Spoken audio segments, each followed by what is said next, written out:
Ngayong araw, pupuntahan natin ang isa sa dinarayo at kilalang therapist, manggagamot at nagpapagaling ng kung ano-ano pang karamdaman. Habang nasa biyahe nga kami ay umulan at okay lang kahit mabasa kami kasi sobrang init ng panahon.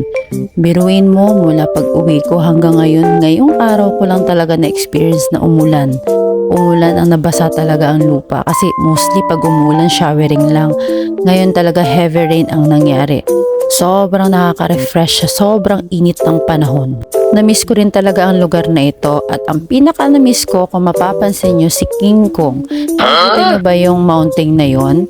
Yun ang tinatawag na Devil's Peak. Kapag dumayo kayo dito sa bayan ng Quezon, mapupuntahan nyo rin ito. Pero pag nakapunta na kayo rito, familiar na sa inyo ang lugar. Ito rin yung daan papuntang La Shop at papuntang mga beaches ng Quezon na kilala dito. Dadaan pa sana kami kaya lang magpapahilot kami dahil alam mo na pag tumatanda na tayo marami na tayong aray. Actually si mama tayo ipapahilot namin, kasama namin siya pero sumakay na lang siya sa car kasi mas mahihirapan siya kapag nakamotor lang siya. Kami naman mas prefer namin na magmotor kasi mas enjoy namin yung view, yung makikita mo habang nagda-drive ka.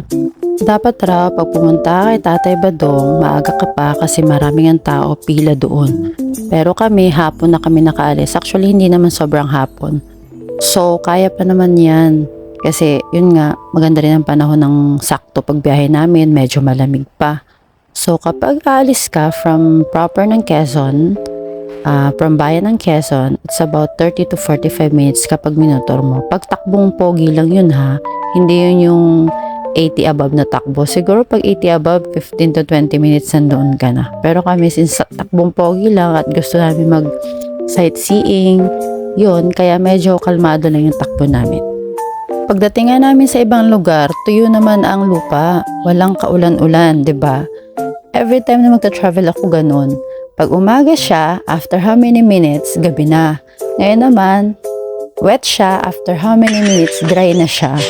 Ganun, diba? Nagtataka rin ako eh. Pero ganun talaga. Ganun talaga na mga lugar talaga na inuulan, meron namang hindi. Meron namang gabi at meron namang araw. So, may explanation.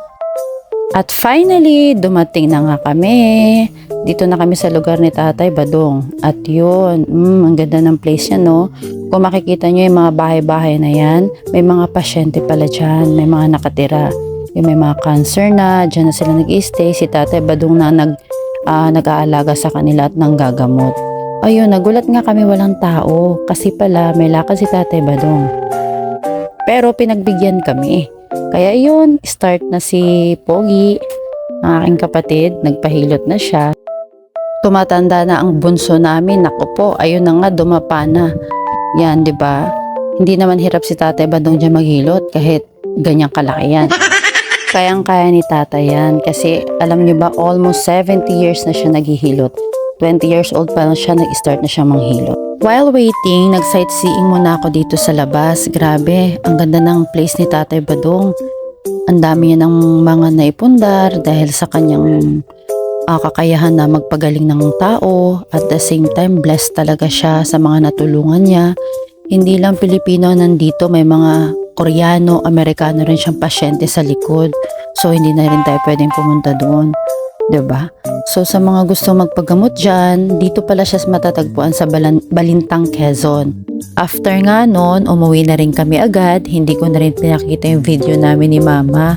Kasi nagpahilot rin si Mama sa tuhod niya at nagpahilot rin ako. Kung gusto nyong pumunta kay Tatay Badong sa Balintang, dapat may sarili kayong sasakyan. Kasi pag medyo hapon na, wala na kayong sasakyan papuntang bayan. Kaya kailangan may dala kayong sasakyan nyo. Pero mostly na pumupunta doon, meron talaga silang sariling sasakyan. Kasi sadyain din kasing lugar na yun. Bibihira rin yung biyahe papunta doon. Regarding naman po sa ibibigay nyo, kahit magkano lang po, basta't po galing sa puso nyo, ay tatanggapin po rin yung Tatay Badong. Kaya sa mga gustong pumunta dyan, i-chat nyo lang ako, sasamahan ko kayo. Charing! Basta't libre gas ha. Hanggang sa muli po, pagbalik namin kay Tatay Badong, isasama ko kayo ulit. Sa biyahe ni Cheng. Salamat!